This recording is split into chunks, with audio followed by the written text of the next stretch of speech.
This is GM Word of the Week, and I'm Fiddleback. Totem.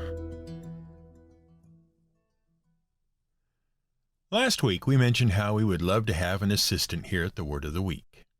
A friendly, loyal helper. Someone to fetch us research from the internet and beverages from the fridge. Perhaps a magically enslaved spirit in the shape of a cat.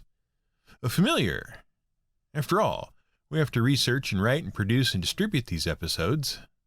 It's a lot of work, and we'd love to have some help.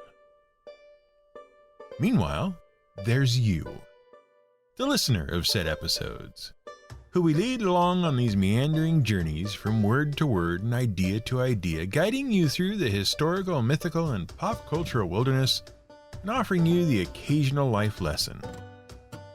And there's an interesting parallel there.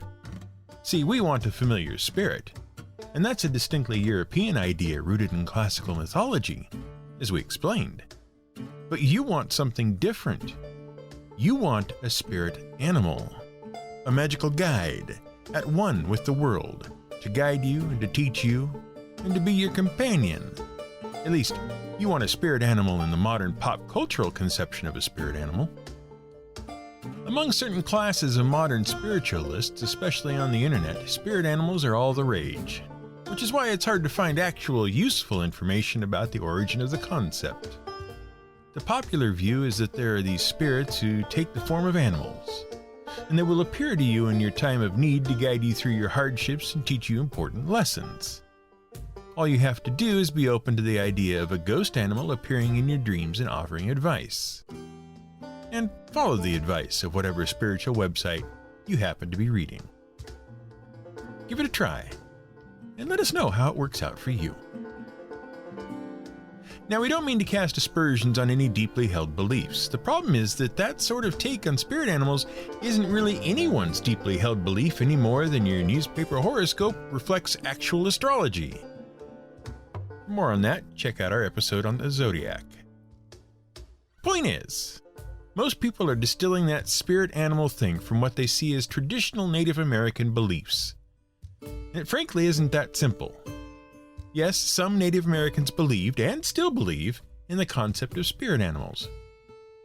Well, they believe in the concept of totems, but the whole thing is a lot more complicated than simply saying, well, I'm pretty lazy and I eat a lot, but I'm very protective of my family, so my spirit animal must be a bear. Time to go hibernate in front of the TV.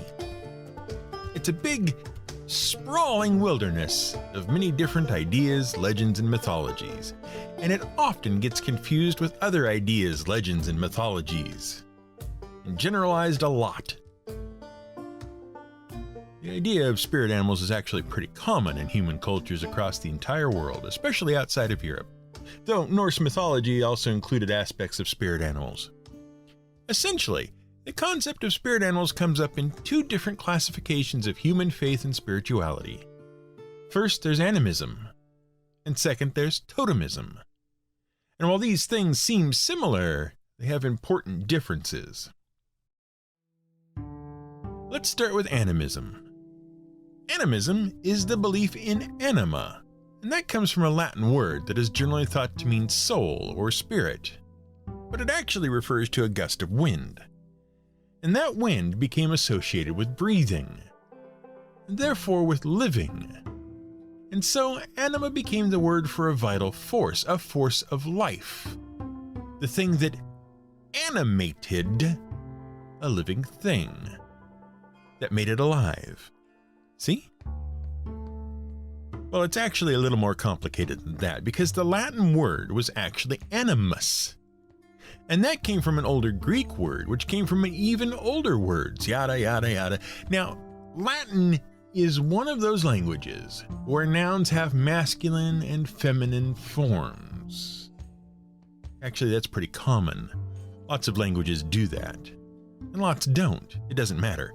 The point is that animus and anima are just the masculine and feminine forms of the same word, a vital spirit, an animating force, a breath of life.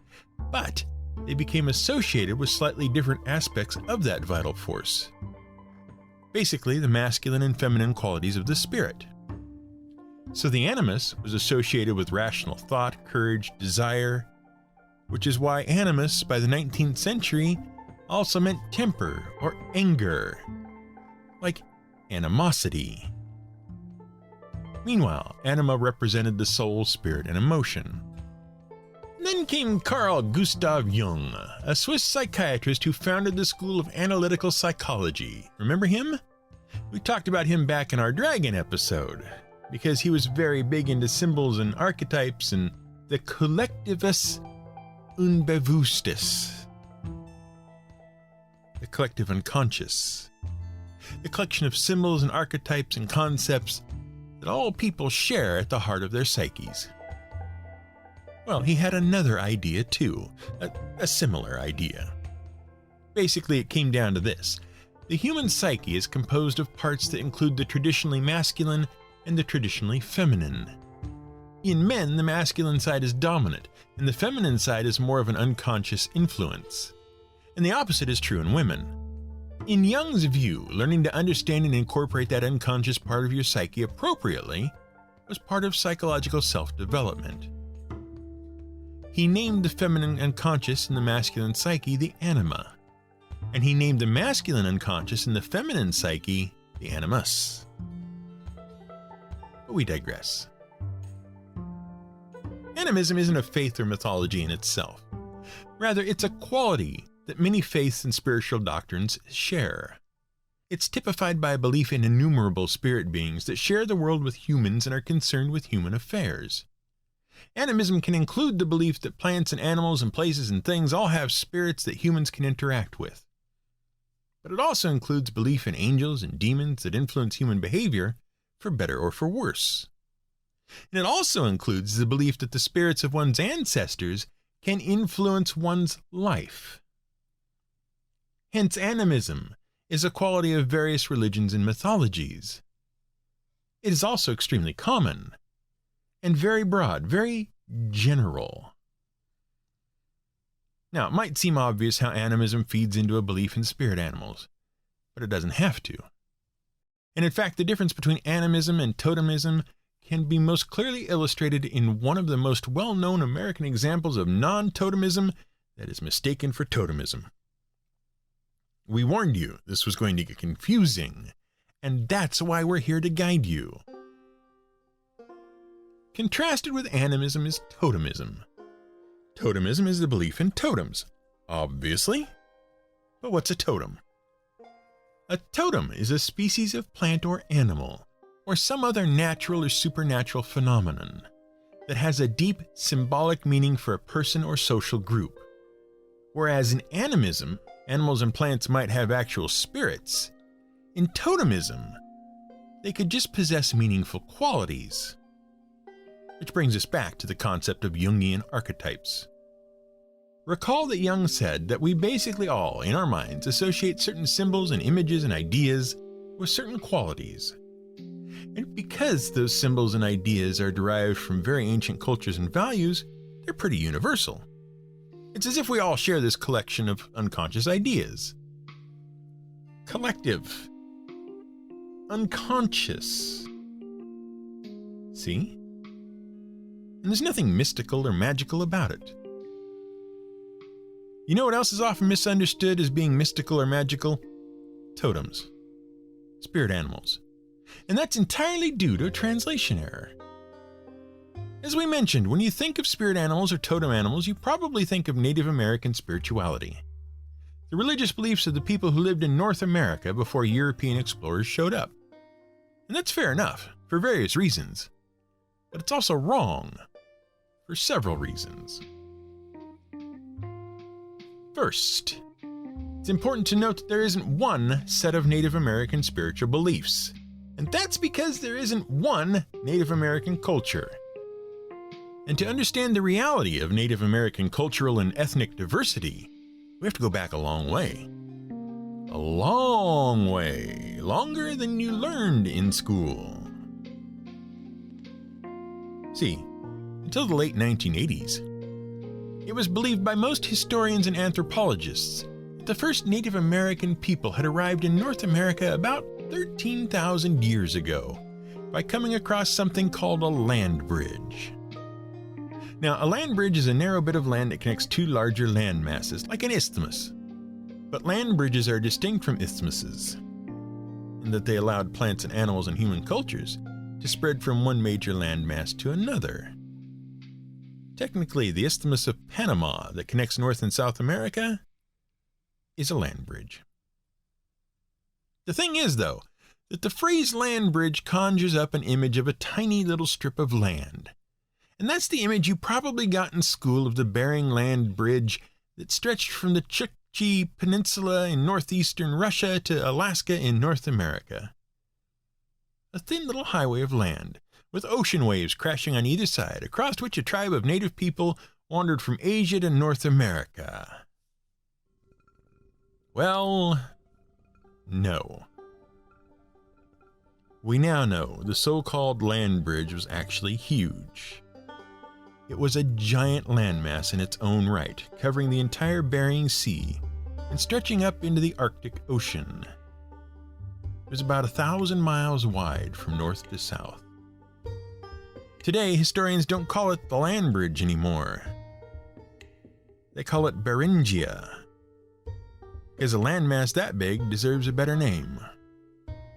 What happened was this: around 40,000 years ago, the Earth was descending into another Ice Age cold snap. The ice caps were expanding as a result, which is what caused all those glaciers to spread across the northern hemisphere, as we discussed in our episode about moraines. And as the ice caps expanded, they absorbed a huge amount of water from the oceans, causing the sea levels to fall. As a result, the shallow Bering Strait and the Chukchi Sea and bits of the Arctic Ocean and all the shallow ocean between Alaska and Siberia ended up above the sea level. And so, Beringia emerged. And people didn't merely cross Beringia, they lived there. Beringia may have been inhabited for as long as 20,000 years, between 30,000 and 10,000 years ago. And the Stone Age hunter-gatherers who spread from Asia and then spread down the coast of North America were called the Paleo Indians. But by about 6,000 BCE, some of those groups were starting to give up the hunter-gatherer thing. They became archaic cultures. Now, you probably think of the word archaic as meaning old, and it does. But it comes from a Greek word archaikos, which means beginning. And archaic cultures are called that because they represent the beginning of civilization. See, an archaic culture is a culture that has given up following herds and migrating and traveling all over the darn place and has instead started returning to the same places every season. That allowed them to do a couple of important things. First, they built settlements. Second, they noticed that plants had life cycles and kept renewing themselves in the same places every season. And thus, agriculture was born. At least in some places. See, around 10,000 years ago, the glaciers began to recede, the sea levels began to rise, and Beringia was swallowed up by the sea once more. And so the Paleo Indians had to migrate, and they spread throughout North America over the next 4,000 years. And as the Ice Age subsided and food became plentiful and agriculture became a possibility, they started to flourish. They gathered in larger bands, the agricultural ones settled down, and even the migratory Paleo Indians eventually gave in to the archaic way of life. And each group adapted to the conditions of the location they eventually settled in. Historians recognize approximately 10 different broad Native American cultural groups that developed during this period. And that's mostly due to linguistic and cultural similarities between different tribes. Across northern Canada, Alaska, and Greenland, you had the Arctic cultures, which included the Inuit and the Aleut. Many of these groups remained nomadic and followed game migration patterns across the tundra. But some of them settled down a bit, living in small fishing villages with dome-shaped sod, timber, or ice houses. In the swampy taiga and southern tundra of Alaska and Canada were the subarctic cultures.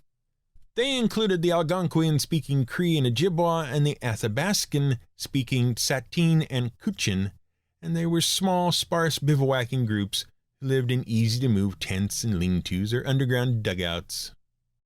Because of the difficulty of crossing the marshy taiga, they relied on toboggans, snowshoes, and canoes.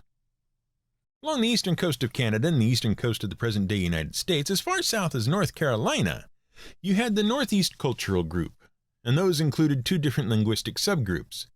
The Iroquoian-speaking tribes that included the Erie, the Oneida, the Seneca, and the Cayuga, and the much more numerous and widespread Algonquin-speaking Pequot, Shawnee, Fox, and Delaware. These cultural groups lived in fortified, politically stable agricultural settlements, but their lives were fraught with conflict as the different tribal groups raided and made war against each other. To the south and along the northern shore of the Gulf of Mexico were the Southeastern Cultures. They lived in market villages and were expert farmers who grew staples like maize, beans, squash, tobacco, and sunflower, and they included the Cherokee, the Chickasaw, the Choctaw, the Creek, and the Seminole. Because of their advanced and stable civilization, those tribes are often referred to as the 5 Civilized Tribes. Across the central plains of the present-day United States were the Plains Cultures. These are the teepee-dwelling nomadic hunter cultures who lived off the great herds of buffalo and were quick to adopt horses when Europeans brought them to the New World.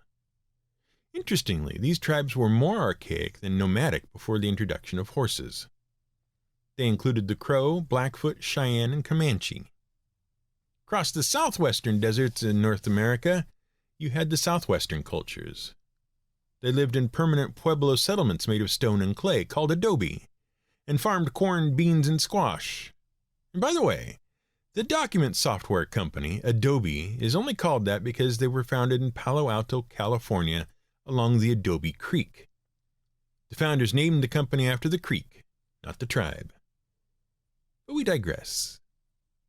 The Pueblo dwellers included the Hopi, Zuni, and Yuma. The region also included more nomadic hunter-gatherer groups such as the Navajo and the Apache. West of the Rocky Mountains, in a great bowl bordered by the Rockies, the Sierra Nevada Mountains, and the Colorado and Columbia Plateaus, lived the Great Basin Cultures. Highly nomadic groups like the Bannock and the Ute foraged for seeds and nuts and hunted snakes, lizards, and small mammals across the wasteland region of salt flats and brackish lakes. Their cultures were informal, ephemeral, and ever-changing, and they lived in compact shelters called wickiups, which were made of willow poles and brush. With its temperate climate, the California region sported the largest and most diverse Native American population in all of North America.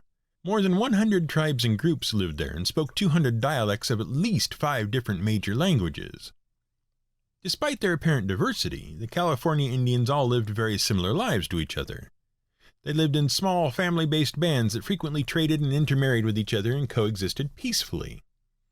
They didn't practice much agriculture, as resources were plentiful in the mild region. In the highlands of present-day Idaho, Montana, and inland Oregon and Washington lived the Plateau Cultures. Groups such as the Klamath, Nez Perce, Walla Walla, and Salish lived in small fishing villages along the region's many rivers and survived on fish, trout, berries, roots, and nuts. And to the west, along the northern Pacific coast, dwelled the Northwest Coast Cultures.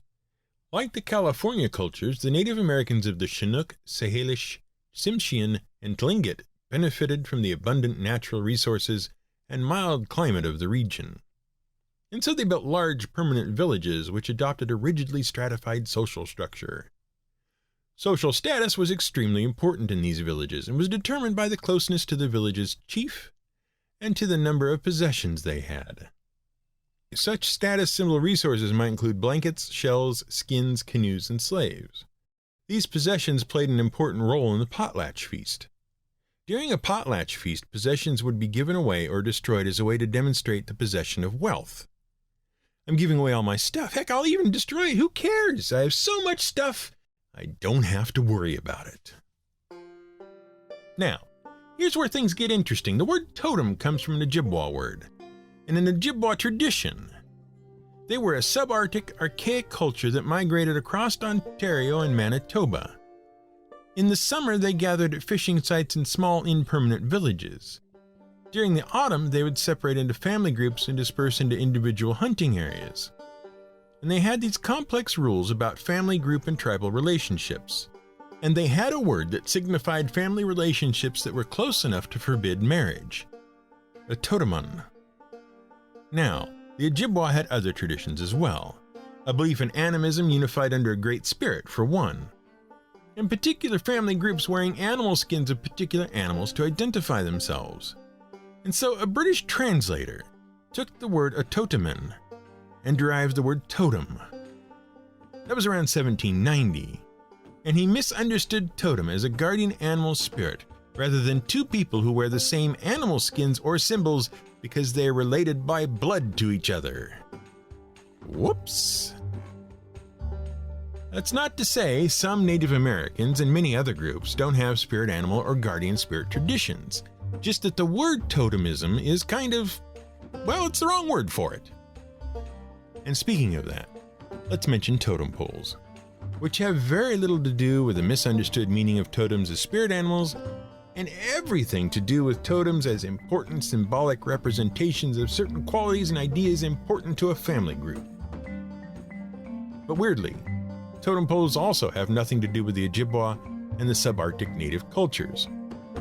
Remember the Northwestern Indian cultures with their stratified, complex societies based on status and relationships to a hereditary chief? And also that whole potlatch status ceremony? Yeah, totem poles were their thing. Now, we're assuming you've seen a totem pole. It's a vertical pole carved from a tree trunk in the shape of various animals all stacked on top of each other. And they are just one of those things that has become part of the modern imaginary Native American monoculture. But they were distinctly Northwestern. The first totem poles were carved as part of potlatch ceremonies. See, totem poles were expensive and time-consuming to make. It took a lot of time and manpower. Specifically, a skilled carver and his helpers would take between 3 and 9 months to carve a single pole. So having one made was a sign of wealth and status. And the first poles were called Potlatch Polls. They were constructed to commemorate the wealth of the sponsor of a potlatch ceremony. Those evolved into entryway or welcome poles which high-status individuals would erect outside their houses to identify themselves, or which villages would erect on important waterways to symbolize their ownership of that waterway and the land around it. And the symbols on the poles evolved to depict important events. Thus, important families had heraldic poles to record their histories, and villages had legend poles, memorial poles, and burial poles to record various historical figures and events.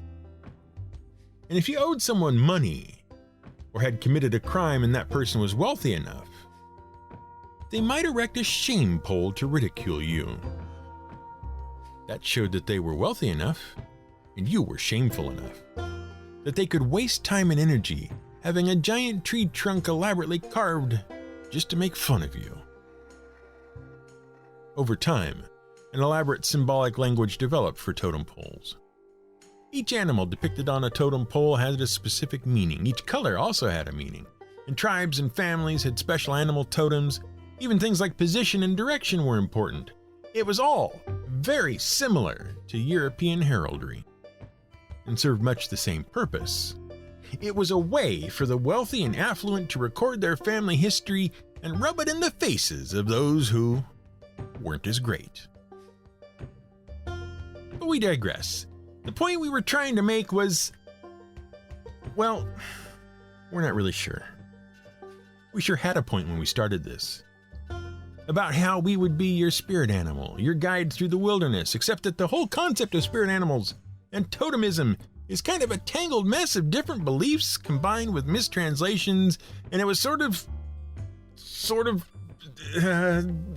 lost in a vast wilderness that's hard to find your way through, or something. Where are we? I don't know. Maybe a guiding spirit animal is better than a familiar after all. This has been GM Word of the Week. It's written and researched by The Angry GM and produced by me, Fiddleback. You can support us on Patreon at patreon.com/GM Word of the Week. You can find more at gmwordoftheweek.com and theangrygm.com.